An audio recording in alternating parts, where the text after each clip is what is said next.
నమస్తే అందరికి.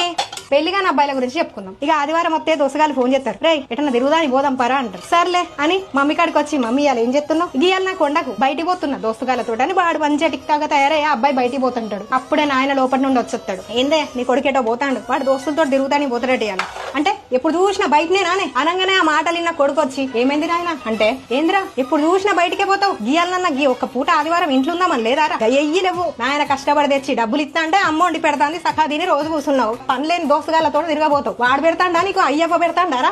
నీకు ఇప్పుడు ఏర్పడట్లేదురా. పెళ్లి అయితే నీకు తెలుస్తుందిరా, ఇంట్లో భార్య గొడవ, ఆఫీస్ లో సెట్టోలు గొడవ, ఇంట్లో డబ్బులు ఇవ్వకపోతే ఇంట్లో తోడు గొడవ. అప్పుడు తెలుస్తుందిరా నీకు పెళ్లి పిల్లలు సంసారం అన్నది అని. ఇంట్లో తోడు మాటలు పడాలి అని పెళ్లి కాని పిల్లలకు కూడా సమస్య ఆదివారం వస్తే. నేను గవర్నమెంట్ కు ఒక్కడే చెప్తున్నా, మాకు ఆదివారం సెలవు ఇయ్యక్కర్లేదు అని ఆదివారాన్ని బ్యాండ్ చేయాలని కోరుకుంటానని. మీరేమంటారో కామెంట్ లో చెప్పండి. ఇంకా నేను చెప్పిన మాటలు అబద్దాలా నిజాలా చెప్పుకొని చూద్దాం కామెంట్ లో. ఓకే, ఇలాంటి విషయాల కోసం నన్ను ఫాలో అవుతూనే ఉండండి. కిట్టు బోగా. Bye bye.